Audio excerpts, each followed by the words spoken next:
Ministers, Mayor, Ambassador, Excellencies, friends, dear colleagues, ladies and gentlemen. A warm welcome from my side to COS-ICT and to the first panel discussion. My name is Kujtim Dobruna. I'm CEO and founder of ETSIX and program director of Access, which is organizing this panel today. Access is the name of a project which supports private sector development and digitalization in Kosovo. It is founded by Austrian Development Cooperation, co-founded by Kosovo government, and implemented by the organization I represent, ETSIX. The project Access is supporting the government of Kosovo, among others, in the process of preparing the legal ground for the introduction of electronic signature, authentication, and trust services. And as we heard from the Prime Minister, in addition to that, we are currently transposing the European Union's NIS directive on security, on network, and information systems, which aims at creating an overall higher level of cybersecurity in Kosovo. The focus of Project Access on these topics is just one of the few reasons why today this panel is addressing the topic of cybersecurity. The use of electronic data and online networks is increasing at a very fast pace on a daily basis. Individuals, businesses, and institutions are enjoying the great benefits of digital revolution and transformation. Internet of Things and artificial intelligence are two powerful technologies which are recreating our daily lives. But the downside of this massive digital transformation is the threat to our cybersecurity. Over the past few years, cyber attacks have leaked hundreds of thousands of passwords and sensitive government data. They have stopped the operations of hundreds of businesses and even shut down oil pipelines. Cyber warfare is predicted to be the next frontier of war, where computer viruses and hacking will block critical infrastructure, communication systems, and access to information. For us to benefit from the extraordinary technological developments we have seen in data and online access over the past 2 decades, it is essential, I repeat, for all of us, businesses, institutions, and individuals, to understand the nature of the danger posed by such malicious cyber threats and the practical steps we can all take to mitigate against this. While there is no such thing as 100% security in cyberspace, there are things we all can and must do to enhance our security in this arena. To combat this problem, every nation needs to develop its defensive capabilities at home, coupled with contemporary laws, a modernized education system, and more aggressive law enforcement. But this is a long process. Cybersecurity expertise is expensive and in high demand.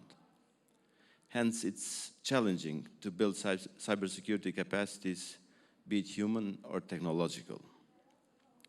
To discuss the challenges and opportunities coming from all these aspects of cybersecurity and digital transformation, I have here with me an esteemed panel of experts. But before we move to the panel, let me welcome Mr. Tony Pietrocola from AGILEBLUE in the United States, who is joining us via Zoom, and kindly ask him for his opening remarks.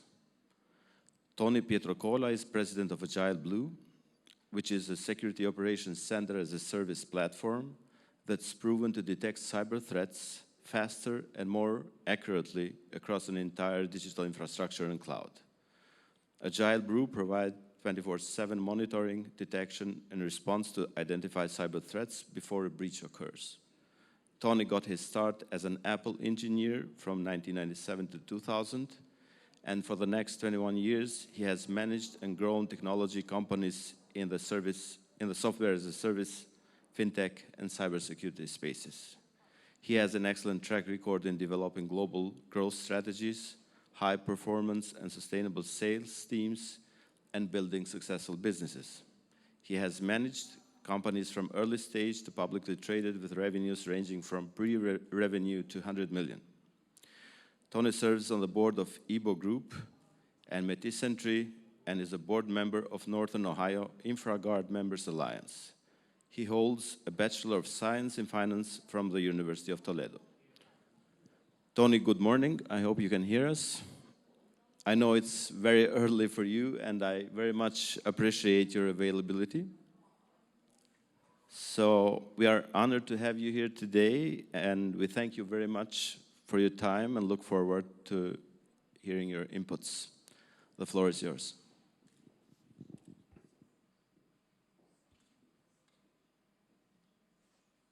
Well, thank you so much for having me. I hope you can hear me okay. Yes, we can hear you. All right, thank you very much. Well, good morning, everyone. I appreciate you letting me spend a few minutes with you today. Tremendous turnout to your conference, especially in these odd times that we're all living through. So congratulations on that. You know, we have, I live in the United States, we have many conferences going on these days, and attendance isn't always great. So it's nice to see everything that you guys have going on and how important of a topic this is. You know, when you look at cyber right now, and there's nothing that I'm going to say today that's going to be so earth-shattering or eye-opening, but I think some of the basics tend to go a long way. You know, when you look at what's happening globally in the world right now, you know, you can just turn on the news, unfortunately, or read the newspaper or the internet or whatever. I mean, there are tremendous challenges with cybersecurity going on. In as much as I think some of your more strategic people see cyber wars, potential cyber wars, as obviously the new war front, right? Especially as you see old campaigns kind of winding down. But when you think about it from a business perspective, there are major cybersecurity challenges going on anywhere that there's money, right? Because right now, the one thing that the world sees is cyber, ransomware, hacking. It pays, and it pays a lot, right? And the number one reason isn't because people don't care or, you know, it's not top of mind, but there's digital transformation going on in every business. Whether you're a financial institution, healthcare institution, government, utilities, whatever you might be, every business has digital transformation going on because obviously automation makes us more efficient and effective and helps us all, you know, grow our businesses. And when there's digital transformation, there are literally millions of ways for companies to be hacked. And if you think about it, hackers are super smart, they're aggressive, and they're very diligent. In as much as when you look at these hacking gangs, these ransomware gangs, they're businesses. They have HR departments, they have marketing departments. You know, it's a real business in an office setting, right? I mean, these people are very talented at what they do. And when they're also opportunistic. So, you know, just think about the last 18 months with COVID, right? Utilities, logistics. I mean, forget utilities and pipelines that have been hit recently. Look at logistics. Look at shipping containers on the ocean, open ocean right now that are actually being attacked as well. This is very smart, right? Because everyone knows the world is in a kind of fragile place. No matter where you are in the world, it's somewhat fragile. And these ransomware gangs are hitting hard, and it's working and it's paying off for them, right? Healthcare, stealing data and selling it, or disruptions. There's been a couple case studies, one in the United States and one in Germany, where a patient has actually unfortunately passed away because there's been challenges with disruptions in their services, and that's a terrible thing. You know, I think the other area that a lot of folks don't think through is third-party risk. And if you think about third-party risk, it's extraordinarily challenging, right? You could have your cybersecurity extraordinarily well thought out and strategy, you know, have great strategy behind it. But what if your third parties, the people you do business with, the people you count on, the people you share data with or open up systems to, aren't as buttoned up as you are? They don't have that strategic mindset that you do. You know, your cybersecurity can only go as good as the weakest link. So if somebody gets into a third party, that could present a huge challenge for you. And if you look at a lot of the largest incidents recently, even if you go back to the Capital One in the United States a couple years ago, not less than a couple years ago, that was a third party that happened through. So it's not just thinking about your strategies and your ideas, it's also about those, right? Who are you doing business with, and are they as thoughtful as you are? So as you think about this as a business, as a government, and you think about mitigating risks, I think the big answer is anybody really doing enough? I don't care where you live. I don't care what country you're in. I don't care what business you're in. Is anybody really doing enough? Because if you spend billions and billions, if not trillions of dollars globally to digitize all these businesses, wouldn't you theoretically have to spend just about the same amount to create cyber defenses to ensure that that digital investment you just made is protected, and your clients and your employees and everybody is protected? So number one, I think it needs to be made a priority. I think somebody might laugh at that statement, and everybody thinks, well, who doesn't prioritize cyber? A lot of people don't prioritize cyber. Gartner just had a symposium earlier this week, and they listed the top priorities for CIOs and CEOs globally. And cyber was like number 4 or 5, definitely in the top 5. But I don't understand how you could say digitizing your business and automating your business and looking for artificial intelligence to automate that business is number 1, but cybersecurity might be number 4. I would think cybersecurity would need to be 1 before you got to digitally transforming your business. It'd be like putting up a new building, but not having any doors, windows, or locks, right? It kind of just doesn't make a ton of sense. So I think that's big. Number 2, I think about education. Are we educating our people appropriately in all walks of life? And I think that's incredibly important. And I think obsessing with the youthful population, a lot of countries don't take the young folks and I think properly educate them with technology. Just because the young folks know how to use phones and they know how to do TikTok and they know how to do Facebook doesn't mean they truly understand how they're transacting. Doesn't understand how that could lead to a tremendous career in IT. But the whole point is getting their arms around it. And finally, with businesses, and we just did a big symposium yesterday with one of the global leaders in legal for the world. Insurance. Businesses spend all this money with insurance, and they don't know necessarily if that insurance policy is going to help them pay off, right?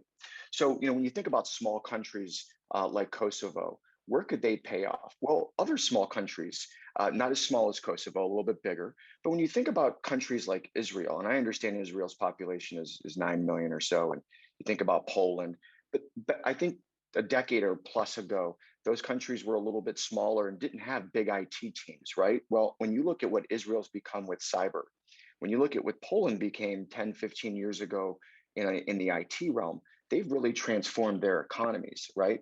And I think if you think through grants and education, if you think about these boot camps, 14, 20-week boot camps that can get young people really involved, that could be a tremendous opportunity for a country like Kosovo.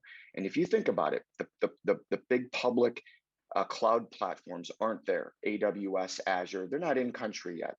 Creating those data centers that are local to your population, your business and government growth, creating boot camps where you can educate the young folks in terms of cybersecurity, and then maybe having a niche like potentially 24/7 SOC analysts in Kosovo that could be a tremendous resource for the world, given your location, given your unit economics and cost drivers.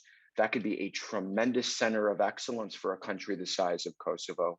And hopefully through education, the youthful population understanding how important cybersecurity is, it could be a tremendous way to make cybersecurity a potential huge learning track, not only for the country, but for the young folks and becoming a center of excellence globally.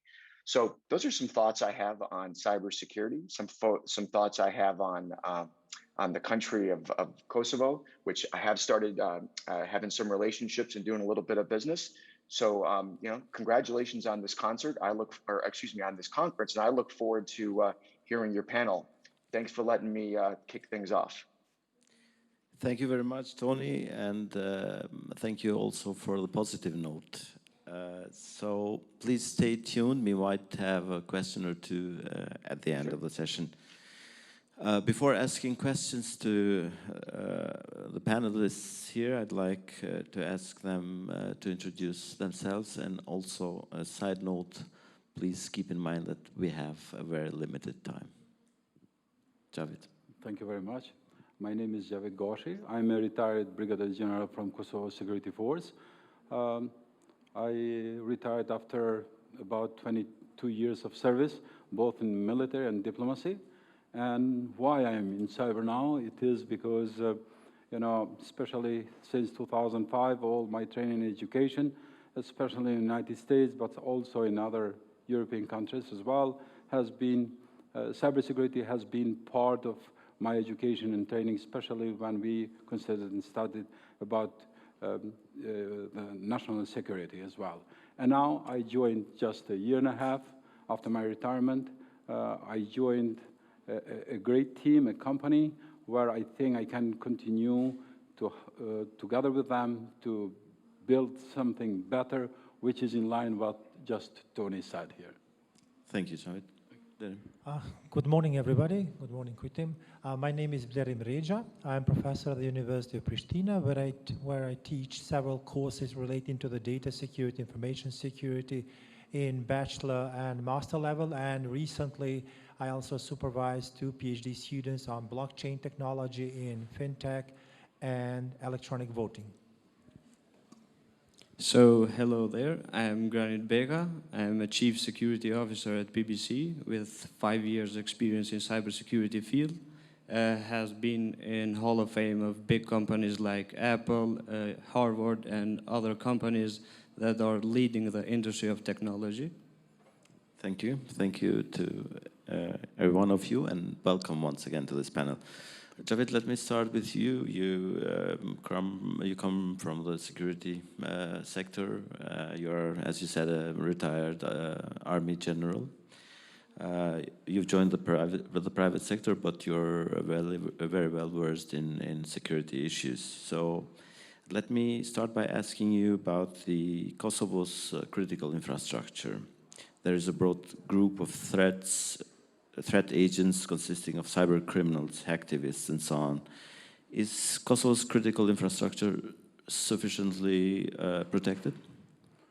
So thank you again for inviting us, and really I'm honored to be in the same panel with distinguished speakers here. To go back to your question, so as we heard also from Prime Minister and all other speakers, like everywhere in the world, the transformation into digitalization is moving very rapidly. Unfortunately, until now in Kosovo, so we were a little back in digitalization. And that's why I can say that the level of threat from cyber criminals is there, but it's not in the level that it is in other developed countries. And we could maybe speak about energy, ICT, water, food, health, financial. So, of course, we have threats in all areas, but with maybe specific focus in specific areas as well. But threats exist there, and Kosovo cannot, like other countries in the world, be enough prepared to face these threats. And if we have in mind, it was very good to listen to Prime Minister Kurti, that the government has just processed or passed 2 laws in this regard, and they're expected that this year, finally, they will pass also the law on cybersecurity. Another thing that I would like to see very soon, also the cybersecurity strategy as well.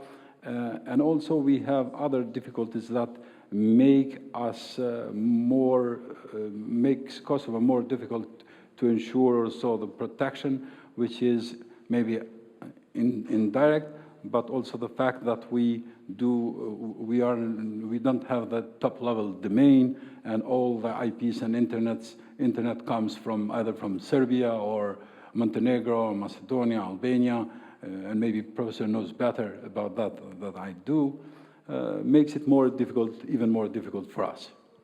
Exactly, and the legal framework was mentioned several times. Blerim, you are supporting the work of Access in these two areas of drafting the legal infrastructure for ADAS, for the electronic signature, authentication and trust services, and also the so-called NIST directive on cybersecurity. What is the impact of these two laws in increasing the cybersecurity in Kosovo? How will they impact e-commerce, security of online transaction, and especially the bureaucracy in public institutions? Thank you, Kujtim. Before answering directly your questions, I think that we should check the background why we are 21 and still we don't apply the digital signature, which are direct outcome of the laws. Just to remind you and all the auditorium here, and maybe all of us are following us on the internet, Kosovo had a law on information services back in 2006. Yes, in 2006, Parliament of Kosovo passed a bill about information services, and this law foresees the electronic signature, digital transaction, etc., which will never apply. Again, after declaring the independence, we have a law information services, which again gives the power to the electronic signature, to electronic transaction, etc., but which never have been applied to Kosovo. And still, I regret that we are doing manually all our daily businesses. Just to show this more briefly to you, maybe Kujtim, to come to the question that you have posed, what we are doing currently, our businesses, we have a computer. By the way, Kosovo is one of the countries in the region with the highest internet penetration. This is due to our very young population that we have. And we perform, or we create this digital content in our computer. We print this document outside the computer. We make them paper, digital, this is our traditional signature, scan the document, bring it to the digital world, and send it by email. Whereas the legal framework has been here since 2006, and the technology has been proven since late 80s or all European countries by 2000. So we are still in 2021 and still thinking. We have now first reading of ADAS law in Kosovo, and hope, Kujtim, that with the help of Access Project, which I'm very proud being part of it, now we are waiting for the second reading of the Parliament, and we will have a compliant ADAS regulation that is in force in European Union from 1st July of 2006. And by this law, we will enhance the electronic transaction, give the power to the digital signature, to electronic seals, etc. You can imagine every one of us dealing every day with this, by the way, 45 minutes, Kujtim. And every day we are dealing with documents, with paperwork, etc., which we need to go to any public institution to get these documents, whereas the legal framework in Kosovo enables this. And I really hope with the help of Access Project, we will have very soon, which I mean very soon, by end of this month or in the end of November, that the Parliament will pass the second reading of the ADAS law, and we will have the ADAS law. And the second law, which is in preparation, as Xhavit mentioned before, is derived or based on the National Cybersecurity Strategy from 2015-2018. And the second one is, as I know, is on preparing. And this is the NIST directive. And the NIST directive now foresees all the stakeholders, all these services that needs to be identified and protected in the cyber world. By the way, the cyber world is the largest, the internet, the cyber world is the largest project that mankind ever built. We have billions of connected devices, billions of people connecting, and the tendency is to connect everyone with everything.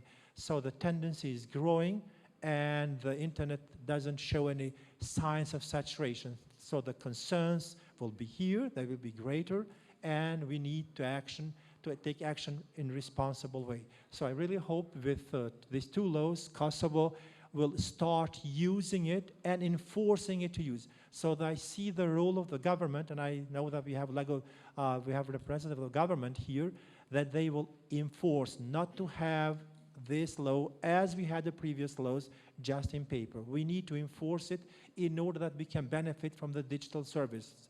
Otherwise, doesn't make any sense having everything digitalized and going asking for the paper form of documents. Thank you. Thank you, Blerim. Thank you. Let me move over to a slightly different topic. I think digitalization is unthinkable without the private sector and the SMEs. With the exponential growth in data and in the digital transformation, which is, by the way, an imperative for private sector competitiveness, businesses are becoming a new role. They are becoming data stewards.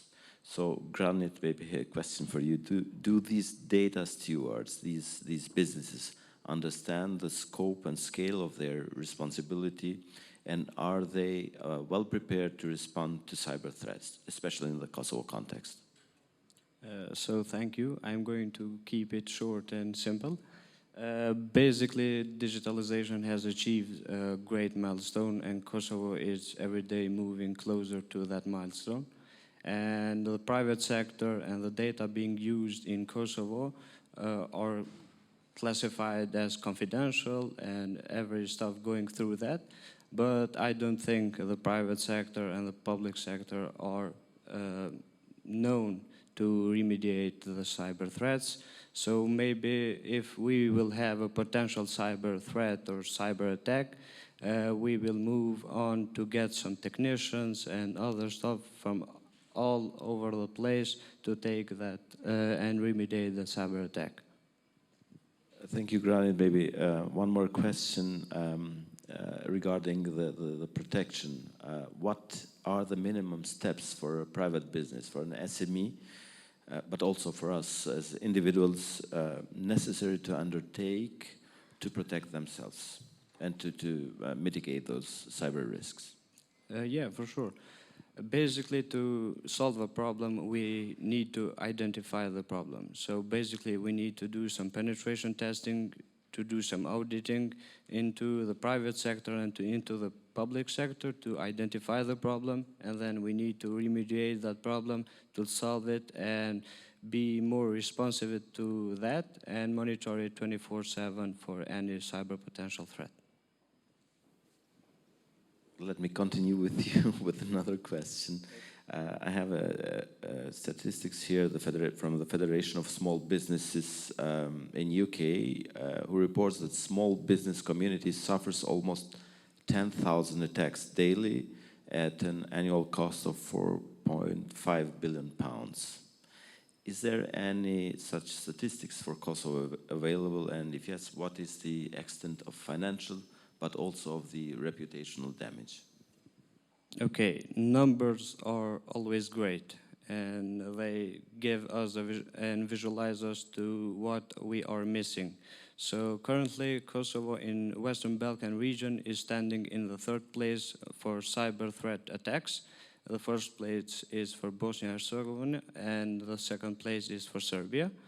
So basically, in Kosovo, we are having 71 ransomware attacks every month, and more than 13,000 email attacks, including phishing and email viruses on the private sector. And the top or most attacked industries in Kosovo are the financial sector, the telecom and the ISPs, the education and other businesses. Thank you, Granit. You would like to add something? Yes, and just to add to the topic, back in 2013, we did a research how the education impacts the security of web application. This is very good reference to our publication at that time. We checked 30 public institutions, their web pages in Kosovo, and checked the technology they've been involved for the development, the technology they're using, who did this, and their education background. And so we tried to get a correlation about the education and the cyber threats in these institutions. So to come to your question, one of the I think in order to prevent, then we need our new generation to get well educated about the cyber threats, about the technology, the threats that are there, in order to protect their digital assets. Thank you, Blerim, for this valuable input. And ransomware was mentioned several times by Tony and now by you, Granit. And this touches upon also the ethical aspects of digitalization and cybersecurity. So, and according to recent statistics, more than half of all companies that experience a ransomware attack decide to pay the ransom, even though a third never see their data again. Xhavit, should companies pay ransomware? Good question, difficult answer, of course. And so we know that it's like a general advice is not, we should not pay. You know, companies or whoever is being attacked should not pay the ransom. But unfortunately, we have seen evolvement of cyber criminals, especially in ransomware since late 80s, then in 90s, then they moved in 2004, then 2016, and especially during the pandemics, it has shifted in different aspects. But even if you pay the ransomware, you will never be guaranteed that you will have all your data back or decrypted. And now they have moved even further. They will maybe decrypt you certain files, or so it's very complicated. But fortunately, there are companies. I just came back from DC when, of course, from the global perspective, at least from both the previous and current CISA directors, but also from Mandiant and national security advisors to President Biden. So ransomware is considered to be one of the biggest threats, and it will stay. Unfortunately, it's a conclusion that it will continue to be. Thank you. Proper use of technology with right processes in place is or could be one of the tools to improve cybersecurity in general. Nowadays, the usage of cloud has significantly increased and is widespread. Blerim, is cloud computing making us more secure? Well, we have in the same time increase of usage of technology, at the same time is a higher demand for using new technology, but at the same time cyber threats are increasing. So the cloud is currently what we are doing now. The cloud will stay here, and probably tendency is to go more in the cloud. Yes, every new technology exposes new threats, but this is something that we have to live with it, and we need to know it in order to use it better. So it doesn't, in my opinion, it brings new threats, but we need to understand it. But now every one of us, even in this room, and they are watching us online, they're using the cloud technologies because we want to share our data, and especially the pandemic has shown that the companies that has their services via cloud have been more successful, and this is going to be happen in the near future. So our services will be cloud-based because we would like to access them from anywhere, anytime, and not to be dependent from device and from location. So we need to know the threats coming from the clouds, but this is something that we cannot avoid, not using the cloud services. Of course, changing from normal use of data in servers to cloud computing is also a critical cultural change for a company. So I'd like to ask Tony, if you're hearing us, experts say, and I quote, that helping to build cybersecurity knowledge base and training people is not enough. One needs to instill a cybersecurity culture in institutions, businesses, and organizations. What does it take to instill such a cybersecurity culture in an organization? Well, so number one, I think, is awareness, right? And with awareness comes education. I think a lot of folks sometimes, when you want to instill a culture of cybersecurity, it's understanding that you're protecting the data of not only your company, but your customers, which you should hold somewhat sacred, right? So the culture happens with education. It happens with ongoing training. I think a lot of folks will do training and they'll do it one time a year just to say that they've done it. Training has to happen all the time. It needs to be top of mind. And I think that's the #1 way to install a culture of cybersecurity within an organization.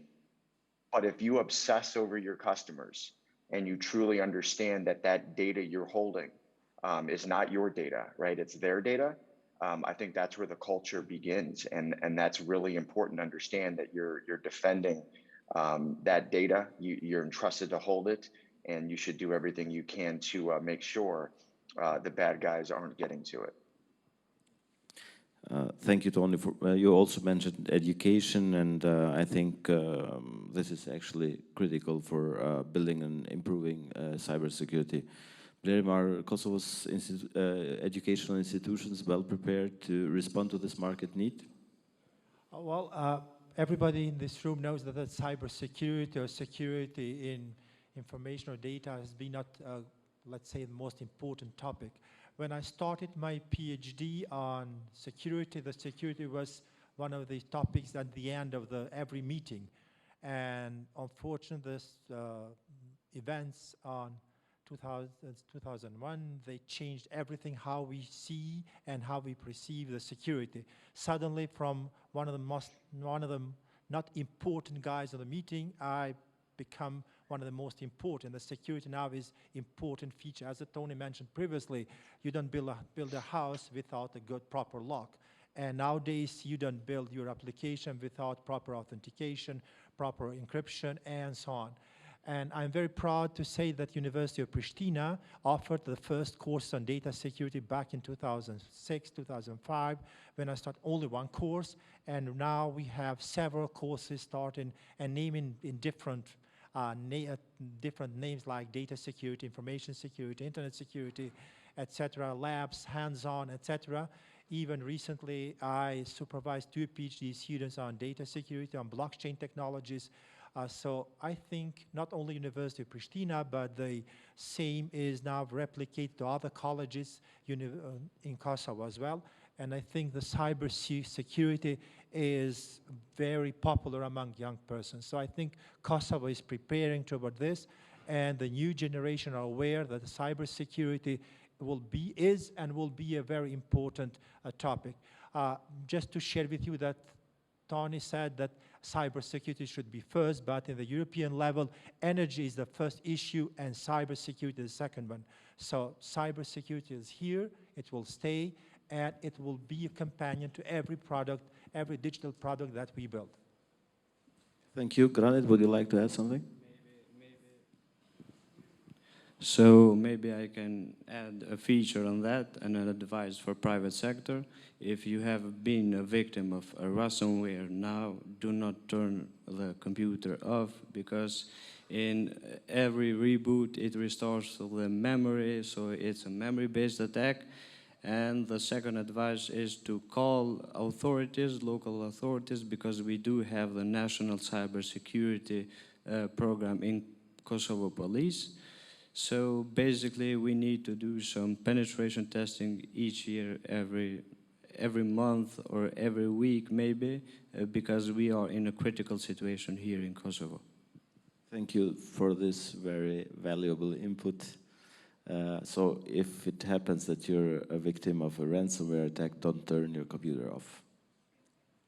Xhavit? Just to add something that you all are aware, cyber hygiene is a very important step for everyone, no matter what industry you are.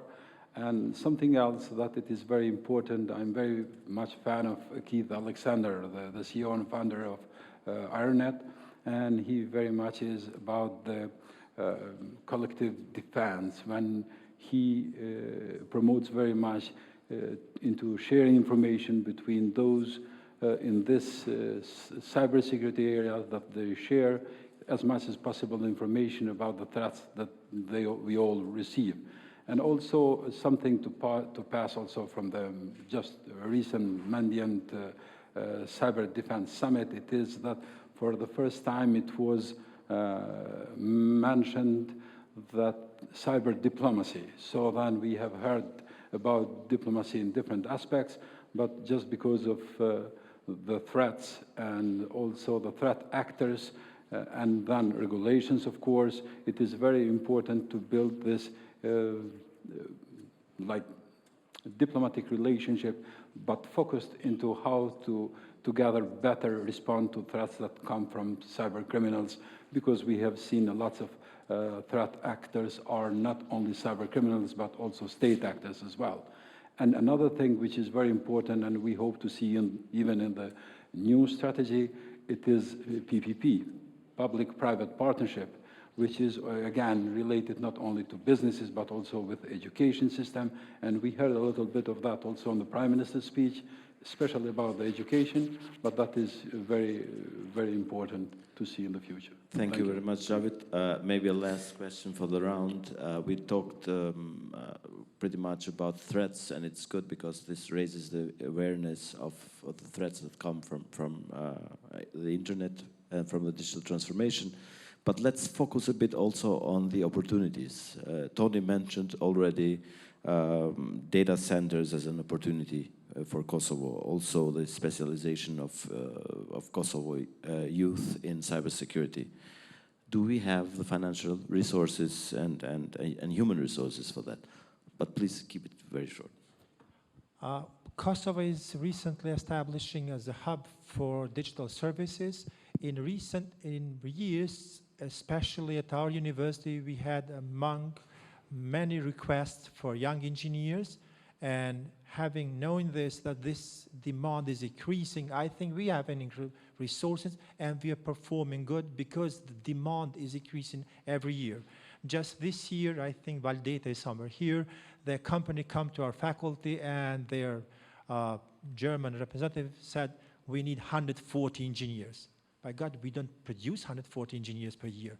We enroll 140 at the beginning, but not all of them are, let's say, finishing their studies in 1 year. So this high demand is here, and having this every increase per year, I think we're performing good, and we're having these resources. Granit? Yeah, maybe financial advice in cybersecurity. Maybe you can't invest $10,000 on penetration testing, but later after you have to pay $100,000 in a ransomware, or the cyber attack occurs, will give so much damage in a reputational and in a financial market of that company. So maybe you can invest the 10% of that and do not be threatened by the cyber attack. Thank you. Xhavit, do we have the resources, the human resources, and can be specialized on data centers and especially on disaster recovery data centers? As both Professor and Granit did say, so we have human capacity, but we need, of course, more training and education. We need also more, I know the governments have continuously tried to support the training education, but especially now, we need to see also the government support this training education. And just to go to what Tony said about data centers and centers of excellence, and we can do more also in partnership with our partners, global partners, in the region here in Europe, but also in the United States. Exactly. Thank you. Tony, may I ask you for your final remarks, please? Absolutely. Again, thank you so much for having me. What a great conference that you guys are putting on. I think at the end of the day, the three gentlemen just hit the nail on the head. And I think one other important understanding, we talk about partnerships, it's also capital, right? It's very hard to do education, develop data centers, centers of excellence, companies that specialize in things without capital. And capital with every industry worldwide is really important. So aside from awareness and education, it's important to have those partnerships globally to bring more capital into the region, especially in a country like Kosovo that has a tremendous opportunity, tremendous vision. Now you need the capital to obviously put things in motion. And through the use of partnerships, I think that's probably the #1 message I would leave you with is I think there's a lot of companies globally that would be willing to partner in a country like yours with tremendous people, a youthful population, growth on the horizon. Those partnerships could bring in a lot of capital to help propel cybersecurity as a center of excellence in your great country. So again, thanks so much for having me. I appreciate it very much and enjoy the rest of the conference. Thank you very much, Tony. All the best to you. And I'd like to conclude with a few takeaways. Digital transformation is here to stay. It's a continued and unstoppable process. The downside of it are the threats to the cybersecurity. There are tools to improve cybersecurity, legal frameworks, for example, coupled with law enforcement, people, education, training, technology, and processes. So finally, cybersecurity is at the same time an opportunity for small economies, such as Kosovo particularly, to specialize in this area, for example, by training young people to become cybersecurity experts or by investing in data centers and data recovery centers.